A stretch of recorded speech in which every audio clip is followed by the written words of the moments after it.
Hello, dear friends. Vande Mataram. Welcome to a new chapter of 11th Science and welcome to a new type of chemistry. दोस्तों अब तक हमने physical and inorganic के बारे में पढ़ा था.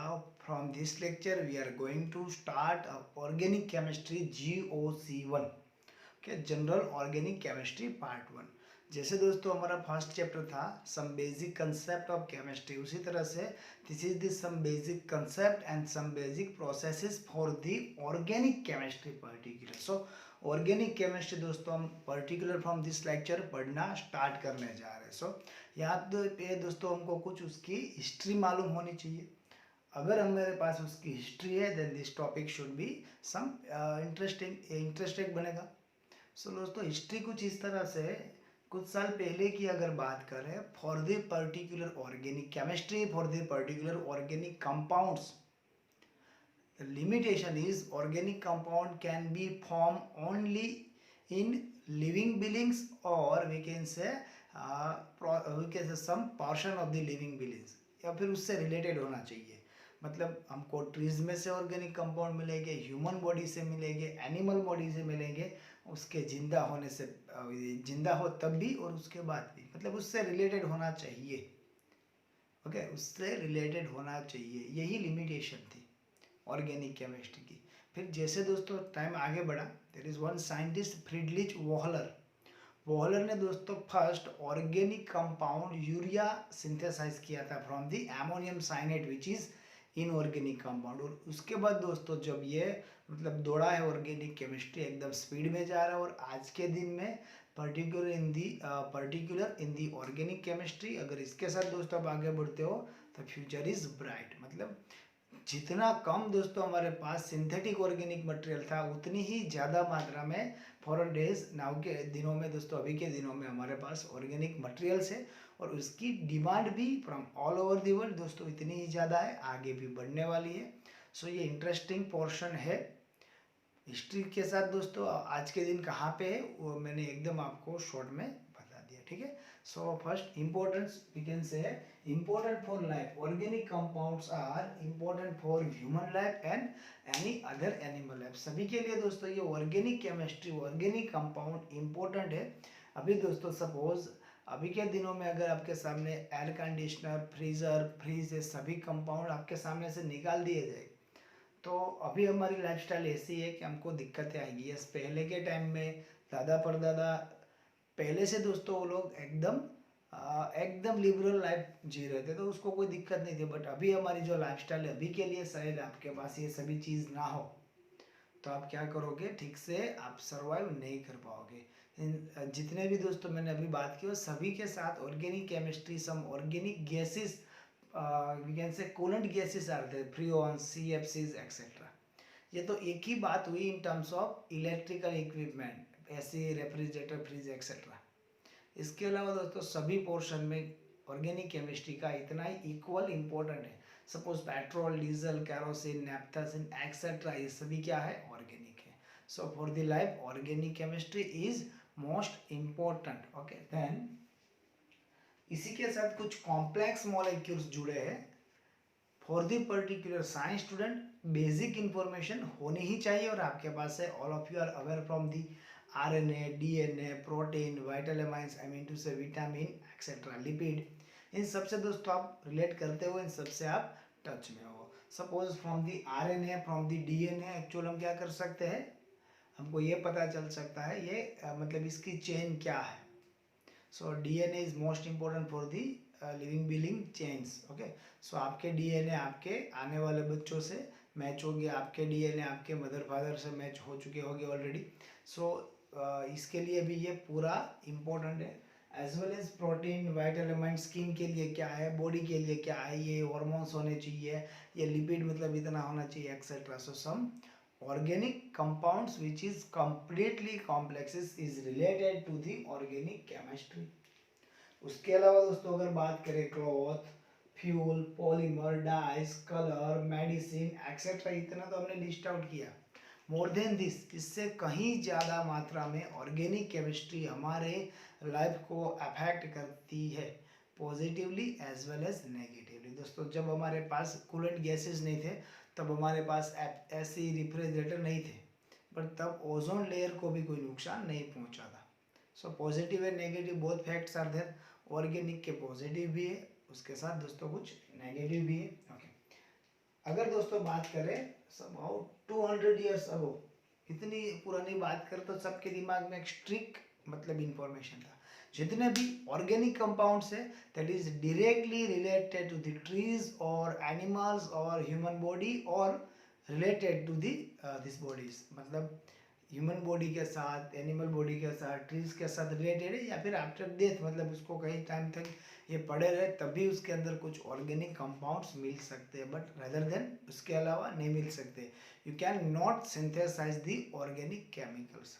दोस्तों there is one scientist called Berzelius. Berzelius ने यह कहा था there is some force, some energy in the living beings और ट्रीज और एनिमल्स, इन सब के अंदर कुछ फोर्स है जो ऑर्गेनिक कंपाउंड को फॉर्मेट करता है। That force can not be formatted outside of the body, मतलब ये ऑर्गेनिक केमिस्ट्री हम किसी बॉडी के साथ, एनिमल के साथ, ट्रीज के साथ, इसके अलावा इसके बाहर हम नहीं बना सकते because lack of that force, वो एनर्जी कम पड़ती है। बर्जेलियस ने ये कहा था। बट दोस्तों उसके बाद after some times in 1828 there is one scientist called Friedrich Wohler. I repeat, Friedrich Wohler. ये वोहलर ने क्या किया, उसने अमोनियम साइनेट से यूरिया बना के दिखाया। Ammonium cyanate is actually inorganic ionic compound NH4+ CnO-, and उससे हमको क्या मिला, ammonia NH4 CONH2, which is organic compound जो अब तक उससे पहले कहाँ पे मिलता था, समाव कई कबार ह्यूमन बॉडी में, यूरिन में, यूरिनरी सिस्टम में उसकी कुछ ट्रेसेस मिला करती थी, मतलब वो ऑर्गेनिक था और नेचुरल था। इसने क्या किया, बल्क में out of the body living being से अलग रह के दोस्तों ये बना के दिखाया। उसके बाद बर्थलोड ने मीथेन बनाया। ऐसा तो कई सारे साइंटिस्ट थे।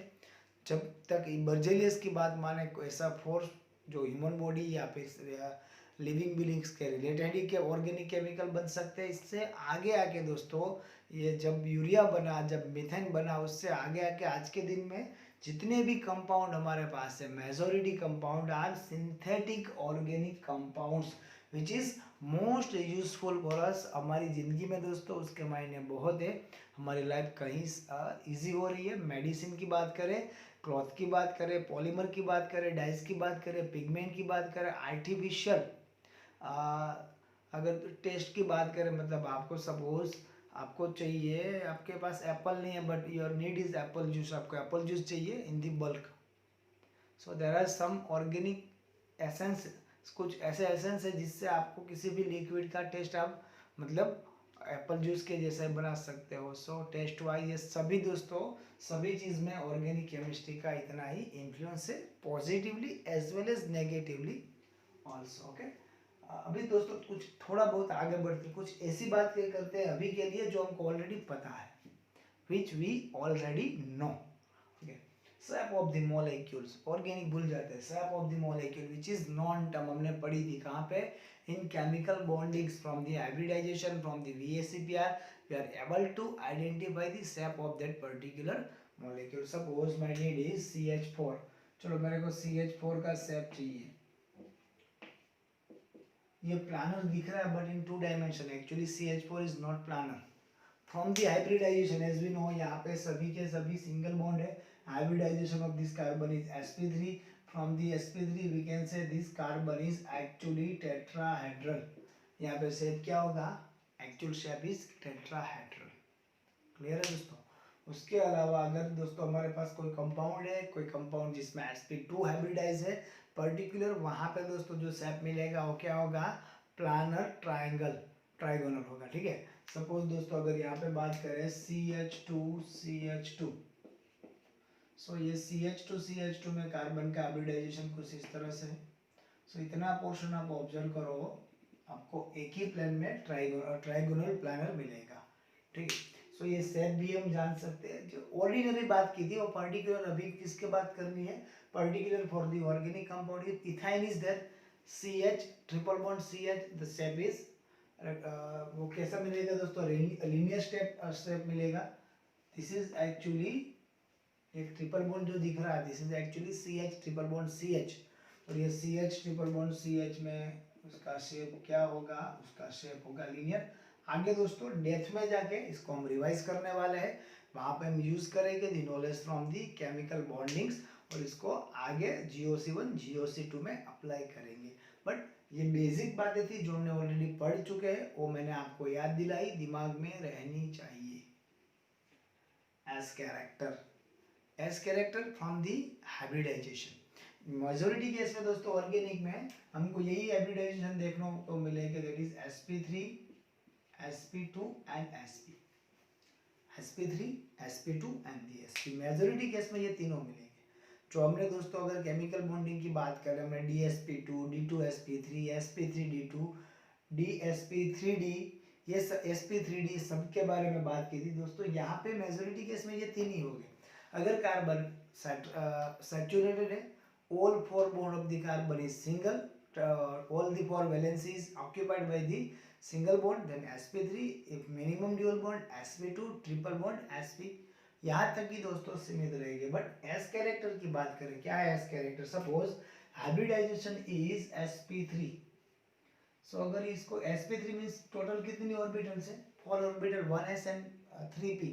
सो suppose this is s, this is p, p and p। So यहाँ पे दोस्तों परसेंटेज देखें, ये परसेंटेज ऑफ दी s कितना है? 25%। सो इन दी sp3 s कैरेक्टर कितना होगा? 25%। सपोज sp2 है, sp2 मींस टोटल ऑर्बिटल कितनी है? 1s 2p, so s p and p।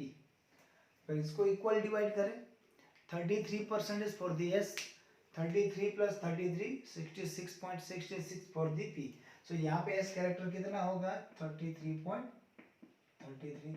If you talking about sp, suppose sp hybridization only s and p, so कितना होगा इसका पोर्शन? 50% है। Here s character is 50%। From the s character इसके साथ दोस्तों कुछ ऐसे सिम्टम्स है और ऐसी प्रॉपर्टीज है जो हम आइडियली एकदम इजी वे में याद रख सकते हैं। इसके related MCQ from the both chapter, from the chemical bonding as well as from the GOC1 हम सॉल्व कर पाएंगे। कैसे दोस्तों?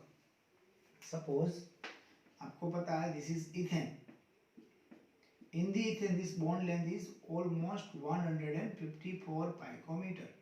हाइब्रिडाइजेशन क्या था? sp3 था। सपोज दिस इज इथीन, ये बॉन्ड लेंथ क्या होगी? 154 होगी?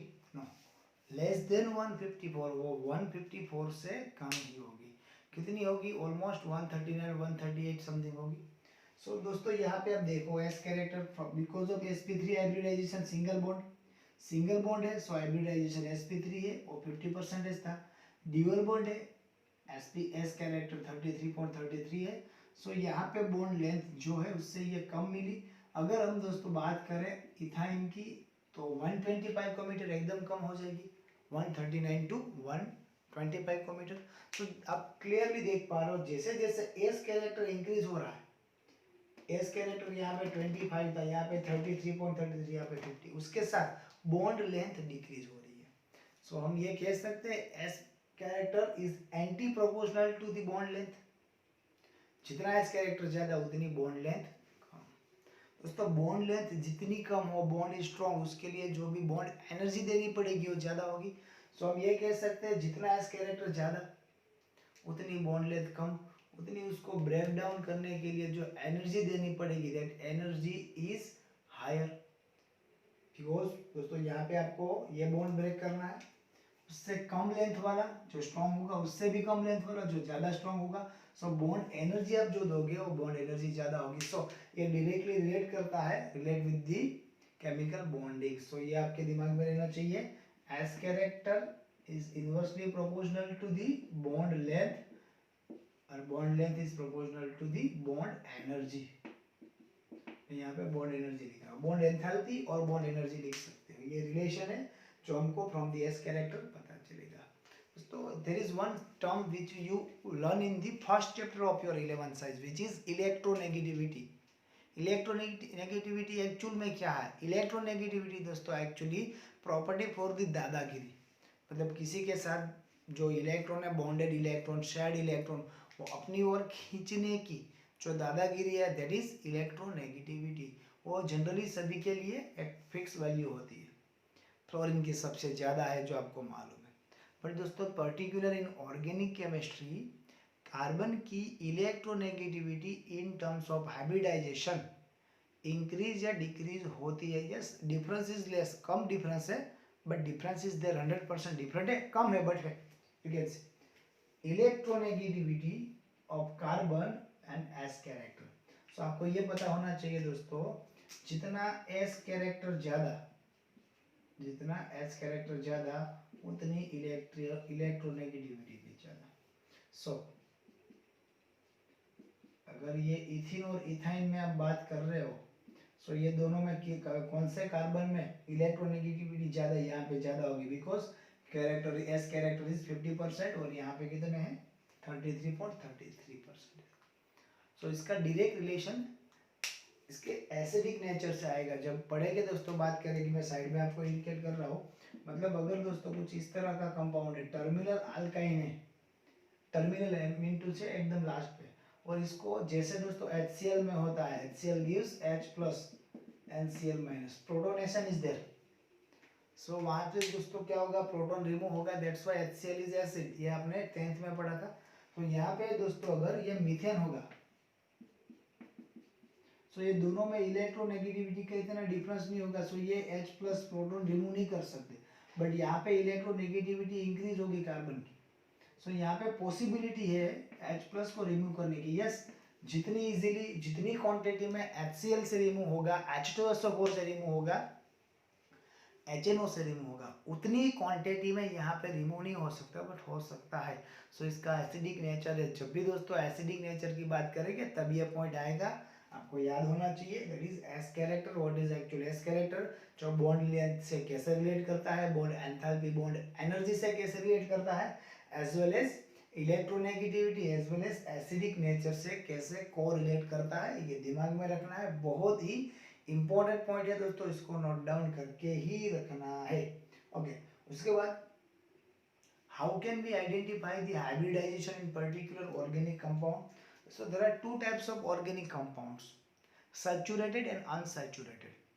What is the difference between saturated and unsaturated? दोस्तों जब भी एक शॉर्ट बात का बता दो, जब भी कार्बन की टेट्रावेलेंसी सभी के सभी सिंगल बॉन्ड से सेटिस्फाई हो तब वो सैचुरेटेड है। टेट्रावेलेंसी तो कार्बन की होगी ही होगी, बट वो सभी के सभी सिंगल बॉन्ड हो तब वो कार्बन क्या होगा, सैचुरेट होगा, मोस्ट ऑफ द अल्केन में। तो जब भी कार्बन की valency suppose 2 single bond and 1 dual bond और 1 single bond and 1 triple bond, here you can see again 1 2 3 4 tetravalency, 1 2 3 4 tetravalency. ये दोनों को दोस्तों हम अनसैचुरेट बोल सकते हैं और इसको हम क्या बोल सकते हैं, सैचुरेटेड, जो हमने ऑलरेडी पढ़ा है। आपने ये भी पढ़ा है जितने सिंगल बॉन्ड है वो सभी के सभी सिग्मा है, ड्यूल है तो एक सिग्मा, दूसरा पाई है, वो ट्रिपल है तो एक सिग्मा और 2 पाई है, ये भी आपको पता है। सो यहाँ पे दोस्तों अगर आपको आइडेंटिफाई करना है hybridization, how can we identify the hybridization from the bond, here you can see hybridization of this particular given carbon is sp3. How can we identify? Because all 4 valency or tetravalency of the carbon is satisfied by the single bond. That's why the hybridization of particular given carbon is sp3. If we talking about this compound, here you can see tetravalency of the carbon is there, tetravalency of the carbon is satisfied, but यहाँ पे दोस्तों आप देख सकते हो, you can see one is single bond which is sigma, then sigma and pi dual bond is there. यहाँ पे दोस्तों ये दोनों कार्बन का हाइब्रिडाइजेशन sp2 होगा because of dual bond। जब भी सभी बॉन्ड सिंगल हो, सैचुरेटेड हो तब sp3 है, but if dual bond is there, unsaturated compound, hybridization कौन सा होगा, sp2। if triple bond is there, again unsaturated, if triple bond is there then we can say hybridization is sp2, sorry sp, not sp2, sp। चलो ये सबसे common example हुआ, actually they are alkane, alkene and alkyne. आप already दोस्तों इससे aware हो, आपके touch में आ चुका है, which are alkanes, which are alkenes and which are alkynes in your 9th and 10th। मतलब सिंगल बॉन्ड वाले सभी अल्केन, अगर मिनिमम एक ड्यूअल बॉन्ड है देन अल्कीन, मिनिमम एक ट्रिपल बॉन्ड है देन दे आर अल्काइंस। अभी हमको ये पता चला अगर सारे सिंगल बॉन्ड है hybridization is sp3, If one dual bond is there, hybridization is sp2. If triple bond is there, hybridization is sp. What if two dual bonds are there? You can see यहाँ पे दोस्तों एक ही carbon के एक साथ आपको दो dual bond दिख रहे हैं, सो इसका हाइब्रिडाइजेशन क्या होगा? सिंगल बॉन्ड में sp3, ड्यूल बॉन्ड में sp2, ट्रिपल बॉन्ड में sp, इसका क्या होगा? ड्यूल बॉन्ड है, इसका sp2 होना चाहिए, sp होगा। ये स्पेशल केस है, इस तरह के कंपाउंड स्टेबल फॉर्म में एक्चुअली नहीं मिलते हैं या फिर कम मिलते हैं, बट फिर भी आपको कहीं क्वेश्चन हो जहाँ पे एक ही कार्बन के दो ड्यूल बंदे रखे हो, याद रखना दोस्तों, in that case hybridization of that carbon is sp(q). यहाँ पे दोस्तों ये दोनों कार्बन के हाइब्रिडाइजेशन sp है। क्यों sp है? Because of triple bond. अगर पर्टिकुलर ये कार्बन के बॉन्ड का आउट करें, सिग्मा बॉन्ड सिंगल है, दैट्स वाई सिग्मा, ट्रिपल में से एक sigma, so two sigma bonds, pi bond of this particular carbon, triple bond में से दोस्तों 1 and 2। सो आपको ये पता चला जो कार्बन का हाइब्रिडाइजेशन sp है, that carbon contain 2 sigma and 2 pi bonds. Here you can see dual bond, it means 1 sigma 1 pi, 1 sigma 1 pi, so total sigma bond 2, total pi bond 2, similar to this, इससे similar है, so that we can say, so दोस्तों हम ये कह सकते हैं that hybridization of this types of carbon, जहाँ एक ही कार्बन के दो ड्यूल बॉन्ड हो, वहां पे उसका हाइब्रिडाइजेशन sp होगा, गलती नहीं होनी चाहिए। अगर इस तरह का कंपाउंड है दैट CH3CH CH2, तो ये दोनों कार्बन के पास एक ही ड्यूल बॉन्ड है, ये दोनों के पास 1 and 2, सो ये दोनों का हाइब्रिडाइजेशन sp2 होगा, दैट इज ओके। बट अगर एक ही कार्बन के दो ड्यूल बॉन्ड हुए, सो एक्चुअली वो एग्जिस्ट नहीं करते, स्टेबल नहीं है, वहां पे रेजोनेंस होगा, हमको ट्रिपल बॉन्ड वाला कंपाउंड मिल ही जाएगा। बट फिर भी अगर दे रखा है, सो रिमाइंड आपको याद रहना चाहिए, this types of carbon contain sp hybridization, dual bond is there also. अगर एक ही ड्यूल बॉन्ड है then sp2, there is no dual bond, only single bond sp3, sp2, sp, special case sp। Some characters from the pi bond, pi bond के कुछ characters है दोस्तों जो हमने ऑलरेडी पढ़ रखे हैं, फिर भी उसको याद करते हैं। ऑलरेडी हमने जो कैरेक्टर पढ़ रखे हैं उसको रिवाइज ही करना है। सो पाई बॉन्ड के लिए दोस्तों हमने ये पढ़ा था, suppose this is the carbon, ये कार्बन का हाइब्रिडाइजेशन सपोज sp2 है, 1 1 and 1। सो ये कार्बन के साथ सपोज यहाँ पे जुड़ा है हाइड्रोजन, यहाँ पे भी हाइड्रोजन और यहाँ पे भी हाइड्रोजन, कार्बन सॉरी, ये दूसरा कार्बन है, उसके साथ एक कार्बन, एक हाइड्रोजन एंड एक हाइड्रोजन।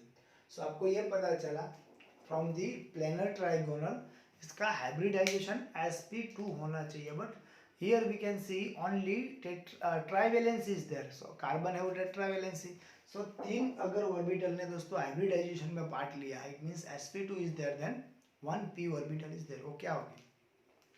सपोज ये प्लेन में है, सो जो हमारी लास्ट जो p ऑर्बिट बची which is not take parting in the hybridization, वो किस तरह से होगी? ड्यूल डंबल होगी, एक डंबल आगे और एक डंबल पीछे। अगर 3 डायमेंशन में हमको ड्रॉ करना है, we can draw like this, यहाँ पे भी सिमिलर। तो ये दोनों के पास एक एक इलेक्ट्रॉन है, यहाँ पे दोस्तों क्या होगा? पाई इलेक्ट्रॉन अट्रैक्शन, पाई अट्रैक्शन ही होगा। फ्रॉम दिस हमको एक्चुअल में क्या मिलेगा? हमको ये मिलेगा ड्यूल बॉन्ड। सो दोस्तों ये पहले से तो सिंगल था, दूसरा जो बना दैट इज पाई बॉन्ड।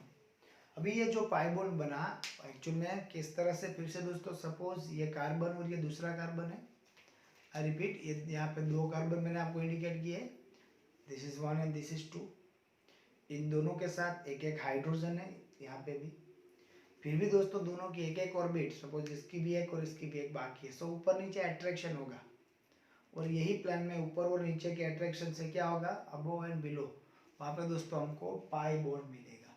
जहाँ पे भी particular inorganic compound pi bond हो, वहाँ पे रिएक्टिविटी ज़्यादा होगी, वो ज़्यादा रिएक्टिव सेंटर जनरेट करेगा।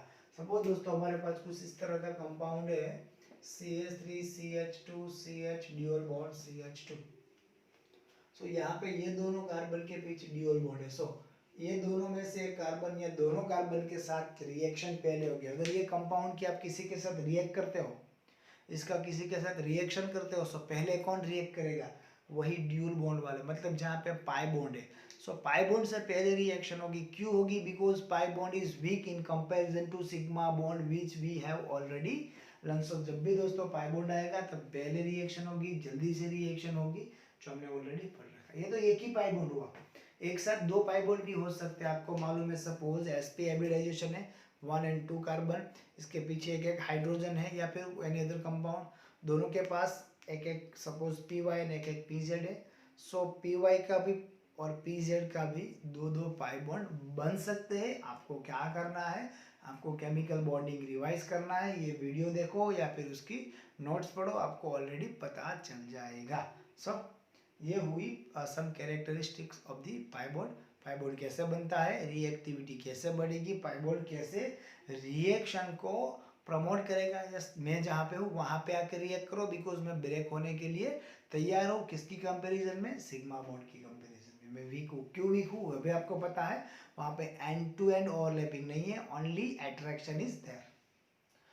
वी हैव सम क्वेश्चन दोस्तों, हमारे पास कुछ क्वेश्चन है, उसमें से भी सब क्वेश्चन के नंबर ज़्यादा है, मैंने एक या दो क्वेश्चन यहाँ पे लिए। बाकी के क्वेश्चन आपको क्या करने हैं, खुद से, आई रिपीट, बाकी के क्वेश्चन आपको खुद से सॉल्व करने हैं। If any query you can contact me. We have one compound CH2 dual bond C dual bond C CH3। Calculate the sigma and pi bond. Sigma और पाई बॉन्ड के लिए आपको क्या करना पड़ेगा, इसका एक्चुअल जो स्ट्रक्चर हो सकता है उसको ड्रॉ कर दो। जितने सिंगल मिले दैट आर सिग्मा, जितने ड्यूल मिले उसमें से एक सिग्मा दूसरा पाई, जितने ट्रिपल मिले उसमें से एक सिग्मा दो पाई। ओके, सो यहाँ पे दोस्तों अगर इसी कंपाउंड को लिखना है, total number of carbon 1 2 3 4, so 1 2 3 and 4। ये दोनों कार्बन के बीच में ड्यूल बॉन्ड, इन दोनों के बीच में भी ड्यूल बॉन्ड, 1 हाइड्रोजन यहाँ पे सिंगल होगा। 2 hydrogen means 1 hydrogen and 1 hydrogen, इसके पास कोई हाइड्रोजन नहीं है। CH means 1 hydrogen, CH3 means 3 hydrogen, 1 2 and 3। अभी दोस्तों यहाँ पे कैलकुलेट करो कितने सिग्मा कितने पाई, जितने भी सिंगल दिख रहे हैं you can C, single means sigma 1 2 3 4 5 6 and 7, 7 हुए। उसके बाद ड्यूल में से दोस्तों एक सिग्मा होगा एक पाई, सो 8 and 9। Overall sigma bond is, number of sigma bond कितने होगा 9। पाई बॉन्ड ड्यूल में से एक पाई होगा, this is pi 1 and 2, so 2 pi bonds. Overall bond कितने 11, उसमें से 9 सिग्मा 2 पाई। कुछ और एग्जांपल से विद द सॉल्यूशन आपको मिलेंगे, फिर से आपको खुद से सॉल्व करने। उसके बाद एक क्वेश्चन है, identify the hybridization from the bond. अभी कुछ दिक्कत क्या होगी आपको, कुछ देर के लिए, कुछ टाइम के लिए आपको एक्चुअल में ये जो भी स्ट्रक्चर दे रखा होगा उसका, सॉरी जो भी कॉम्प्लेक्स कंपाउंड दे रखा होगा उसका एक्चुअल स्ट्रक्चर कैसे होगा, क्या होगा। अभी के लिए फॉर द बिगिनिंग आप उसका एक्चुअल स्ट्रक्चर अगर ड्रॉ नहीं कर पाए तो आंसर में दिक्कत आएगी। पर जैसे जैसे ये ऑर्गेनिक, बेसिक ऑर्गेनिक आगे बढ़ेगा दोस्तों, हम पढ़ते जाएंगे इसको एक्चुअल में कैसे इसको एज ए स्ट्रक्चर लिखना है, फिर आपका कंफ्यूजन कम होते जाएगा। सो कुछ कंपाउंड में तो ड्रॉ दी स्ट्रक्चर आपको कुछ दिक्कतें आने वाली है, सो मैं आपको वो क्लियर करवाने के साथ आगे बढ़ूंगा। अगर अभी के लिए आप अपने से आइडियली स्ट्रक्चर ड्रॉ ना कर पाओ और because of that answer right answer आपका ना मिले, तो आपको घबराना नहीं है। जैसे अभी तो ये फर्स्ट लेक्चर है, अभी तो स्टार्ट ही किया, जैसे आगे बढ़ेगी एक टाइम ऐसा आएगा आप खुद से कोई भी स्ट्रक्चर ड्रॉ कर पाओगे, इन दैट टाइम आप क्या कर पाओगे, उसके कोई भी क्वेश्चन हो खुद से सॉल्व हो जाएंगे। So not to worry. CH3Cl समाओ, ये तो कुछ ज़्यादा ही मतलब सिंपल हुआ। ये carbon 1 2 3 and 4, 3 hydrogens and 1 chlorine. All bonds are single, so hybridization of this carbon is sp3। Simple है, अगर सभी बॉन्ड सिंगल हुए sp3, then CH3 in bracket CH3 twice, so methyl group है कितनी बार, दो बार, किसके साथ, CO के साथ। सो हम ये कह सकते हैं देयर इज वन CO, उसके साथ एक और दो मिथाइल ग्रुप है। अगर ये दोनों methyl group, it means CH3 और यहाँ पे भी CH3 ब्रैकेट के अंदर है 2 टाइम्स, किसके साथ है, कार्बन के साथ। ओके, ये कार्बन कार्बन CO, एक्चुअल दोस्तों ये CO है, कार्बन ड्यूल बॉन्ड ऑक्सीजन है। एक्चुअली ये एसीटोन है। अगर 9th में 10th में आपने कहीं पे ये पढ़ा हो और ये आपके सामने आया हो तब अपने आप से ड्रॉ कर पाओगे। अगर फर्स्ट टाइम है आगे पढ़ा है बट आप तब क्लियर नहीं थे तो मे भी प्रॉब्लम हो आप अभी मैं अगर बोलूँ इसमें आप हाइब्रिडाइजेशन ढूंढो, अगर ये क्वेश्चन में मैं कहूँ CH3 ट्वाइस CO में हाइब्रिडाइजेशन क्या है, सो समाउ आपके लिए कुछ लेवल तक डिफिकल्ट होगा, but if I am talking about this compound, ये दोनों एक ही है। अगर यहाँ पे मैं कहूँ मेरे को सभी कार्बन के हाइब्रिडाइजेशन चाहिए, आप इजीली आइडेंटिफाई कर पाओगे। सो ये ड्रॉ करना यही इंपॉर्टेंट है, उसके बाद तो बहुत इजी है, सिंगल है, ड्यूअल है, ट्रिपल है, कौन सा है देख लेना है। सो कैसे ड्रॉ करना है, अगेन अभी अगर आप ड्रॉ नहीं कर पाते हो टेंशन नहीं लेना है, जैसे जैसे टॉपिक्स आगे बढ़ेगी आप ड्रॉ कर पाओगे। Okay, so hybridization of this particular carbon is sp3। How? all valency or tetravalency of the carbon is occupied by single bond. Here again hybridization of this particular carbon is also sp3. Hybridization of this carbon is sp2. You can see one single, so two single and then one dual bond. Dual bond हुआ, it means hybridization is sp2. So दो carbon के sp3 है और एक का sp2 है। Hybridization and shape दोनों identify करने हैं, identify the hybridization, identify the shape. अभी दोस्तों you can see from the hybridization हमको शेप के बारे में पता चलेगा। सो हमको हाइब्रिडाइजेशन ही एक्चुअल में आइडेंटिफाई करना है। CH2 ड्यूअल बॉन्ड एक्चुअल में क्या है दोस्तों, कार्बन के पास हाइड्रोजन हाइड्रोजन। सो अगर हाइब्रिडाइजेशन की बात करें one dual bond, it means hybridization of this carbon is sp2। इतना तो पता चला, hybridization is sp2 over here। if hybridization is sp2, I repeat hybridization is sp2, then shape क्या होगा, शेप क्या होगा दोस्तों, एक ही प्लान में है, प्लानर ट्राइगोनल और ट्राइगोनल प्लानर होगा। sp2 एक ही शेप सरफेस में है, यहाँ पे कार्बन है, hydrogen hydrogen dual bond oxygen, carbon hydrogen hydrogen dual bond oxygen और carbon hydrogen hydrogen dual bond oxygen. So एक ही प्लान में हुआ ना। उसके बाद CH3F, CH3Cl में Cl की जगह पे fluorine, sp3 because of all bonds are single and shape is tetrahedral because of sp3। सो यहाँ पे शेप इसका शेप होगा टेट्राहेड्रल, जो CH3Cl में था वही सिमिलर होगा CH3F में। HCl याद रखना दोस्तों, HCl में एक्चुअली ये है हाइड्रोजन कार्बन नाइट्रोजन। कार्बन और नाइट्रोजन के बीच में इंडिकेट नहीं करते, बट आपको पता होना चाहिए फ्रॉम नाउ, अभी से। अब तक शायद आपने ये आइडेंटिफाई नहीं किया, कोई दिक्कत नहीं है, फ्रॉम नाउ आपको ये पता होना चाहिए। In the Cn minus in the cyanide ion carbon nitrogen contain triple bond, इन दोनों के बीच में ट्रिपल बॉन्ड है। सो ये हुआ HCl। If triple bond is there then hybridization is sp। If triple bond is there, hybridization is sp। If sp hybridization, then shape is linear। Okay, अगर sp hybridization है इसका shape कंपल्सरी linear होगा। Okay, तो इसके साथ और कुछ examples, extra example इसके जो है इसके साथ वो आपको खुद से प्रैक्टिस करने पड़ेंगे। एज वी डिस्कस, ये दोस्तों बिगिनिंग है, beginning of the organic chemistry. So यहाँ पे मैंने कुछ ऐसे ही टॉपिक्स कवर किए जो एकदम इजी हो, आपने कुछ हद तक पढ़े हो, उसका रिवीजन ही है। बट फिर भी कोई दिक्कत है, you can repeat the video, उसके बाद भी दिक्कत रहती है, then you can contact me. Okay, so मिलते हैं नेक्स्ट लेक्चर में with the some more content of the basic organic chemistry. Till then घर पे रहिए, सेफ रहिए, पढ़ते रहिए।